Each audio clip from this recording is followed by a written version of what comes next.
So now comes a very important topic. You've created all your business rules, and now you're ready to deploy them from your developer box or machine to another system such as your QA, quality assurance, or your production machine. And so you might be called upon to actually do the deployment. So in an earlier video, we have demonstrated this utility here. If you go to Add Programs, Microsoft BizTalk Server, we looked at the BizTalk Rules Engine Deployment Wizard. And it basically works both directions. It has an export and an import. I'm waiting for it to appear. There it is. So earlier we did export policy, and then you always take the default on this screen, usually anyway. Then on this screen you can pick your vocabulary or your policy, and then all the ones that are deployed will show up here. So if I want to pick loan processing version 7, I can then export it to a file on my disk. So we'll go to My Documents and we'll call it Loan Export Policy 17.xml. My own syntax is to put the _1_7, which indicates the major minor version number, which we see as dots over here. Then when you click Next, it'll show you the syntax.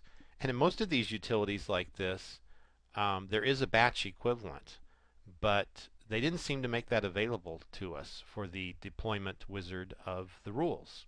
So what we're going to be talking about in some of these videos is how you can unfortunately have to write your own utilities or use the API if you want to make this a little more automated.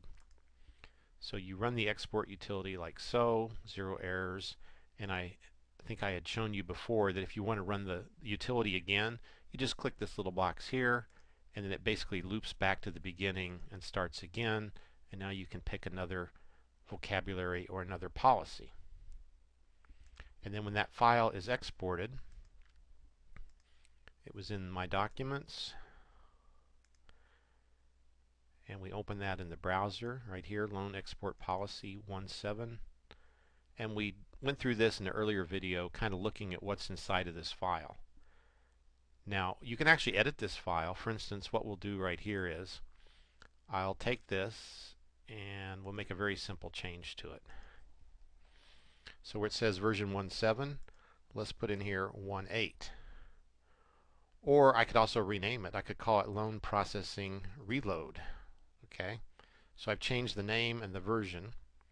I'm going to save it back to disk, and now we're going to run the same wizard again, the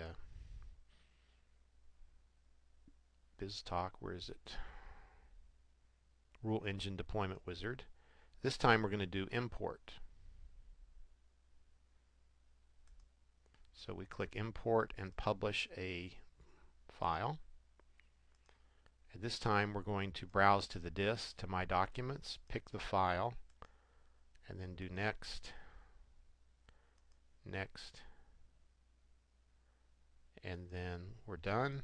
So now if we go back to the Business Rule Composer and click Policies and then refresh,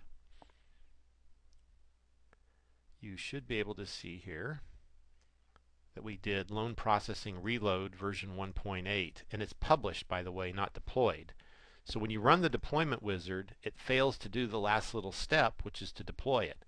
So you still have to come here and then manually do some mouse clicking and hit deploy.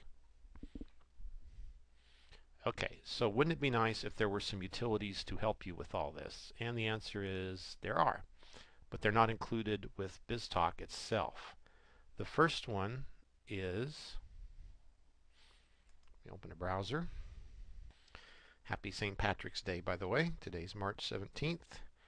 And we're going to look for CodePlex Deployment Framework for BizTalk.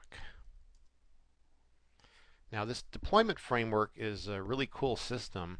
It's designed specifically to work with TFS, Team Foundation Server, and it actually helps you deploy not only your business rules but everything else in your BizTalk world. So if you download this, inside of here they will have a program that you can use that will help you install and deploy your business rules on the target system. So that's half of it, is how do you get the rules onto your target system and then run this utility. The other half is then how do you extract your rules off of your developer system. And this utility, in a way, does it its own way, but this is where you either need my software or you write your own to extract the rules. And so that's what we're going to take a look at next. And we'll do that in the next video.